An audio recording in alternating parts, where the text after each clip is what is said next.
Hi అందరికీ welcome back to నందవాల్. ఈరోజు మరొక రెసిపీ చూద్దాము. చాలా క్విక్గా చాలా టేస్టీగా ఉంటుంది.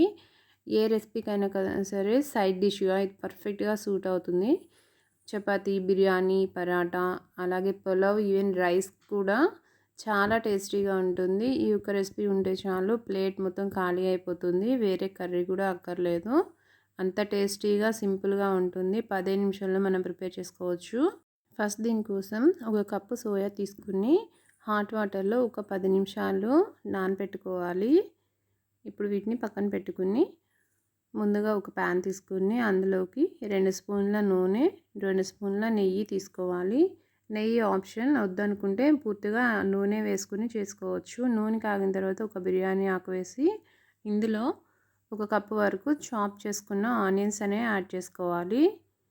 ఇప్పుడు వీటిని ఒకసారి కలుపుకున్నాక ఇందులోకి ఒక స్పూన్ సాల్ట్, కొంచెం పసుపు వేసుకుని ఒకసారి కలుపుకుందాం. ఈ ఆనియన్స్ అనేవి బ్రౌన్ కలర్ వచ్చేంత వరకు ఫ్రై చేసుకుందాం. ఇవి ఫ్రై అయ్యేలోపు దీనిలో కావాల్సిన మసాలాని చూసుకుందాం. ముందుగా ఒక 2 టమాటాస్ని చాప్ చేసుకుని మిక్సీ జార్లో యాడ్ చేసుకోవాలి. తర్వాత నానబెట్టిన జీడిపప్పుని వేసుకోవాలి. ఇప్పుడు ఒక పచ్చిమిర్చిని మధ్యలో కట్ చేసుకుని వేసుకోవాలి. తర్వాత ఒక గుప్పెడు కొత్తిమీరని యాడ్ చేసుకోవాలి. ఇప్పుడు ఇందులోకి 2 లవంగాలు, 2 యాలకులు, ఒక అరంగుళం దాల్చిన చెక్క ముక్క యాడ్ చేసుకుని ఇది మొత్తం కూడా మెత్తగా పేస్ట్ పట్టుకోవాలి. ఇప్పుడు మూత తీసి చూసుకుంటే మనకు ఆనియన్స్ ఫ్రై అయిపోయినాయి కదా, ఒకసారి కలుపుకుందాం.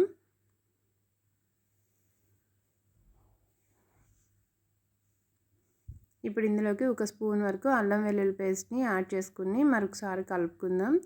ఈ అల్లం వెల్లుల్లి పేస్ట్ పచ్చివాసన పోయేంత వరకు ఫ్రై చేసుకుని ఇందులోకి ముందుగా మనం ప్రిపేర్ చేసి పెట్టుకున్న టమాటో కాజు పేస్ట్ని యాడ్ చేసుకోవాలి. ఇప్పుడు ఈ పేస్ట్ ఆనియన్స్కి బాగా పట్టేలాగా ఒకసారి కలుపుకుని మూత పెట్టేసుకుందాం. ఈ పేస్ట్ వేగేలోపు మనం నానబెట్టుకున్న సోయా నుంచి వాటర్ సపరేట్ చేసుకుని ఒక ప్లేట్లోకి తీసుకుని పక్కన పెట్టుకుందాం. సోయా వాటర్ తీసేటప్పుడు గట్టిగా ప్రెస్ చేయకూడదు. ఇప్పుడు మూత తీసి చూసుకుంటే మనకి టమాటా పేస్ట్ అనేది ఆయిల్ సపరేట్ అయిపోయి వేగింది కదా. ఒకసారి కలుపుకుందాం.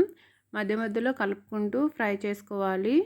ఇప్పుడు మళ్ళీ ఒకసారి మూత పెట్టేసి ఒక 2 మినిట్స్ ఉంచుకుందాము. ఇప్పుడైతే పచ్చివాసన పోయి కరెక్ట్గా వేగింది.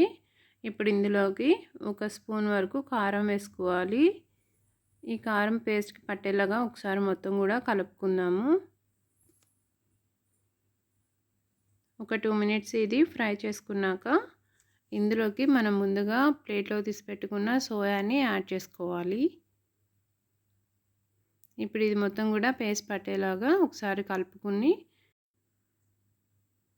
ఇది మొత్తం కలుపుకున్నాక ఒక 5 మినిట్స్ మూత పెట్టేసుకుని కొంచెం ఫ్రై అవనివ్వాలి.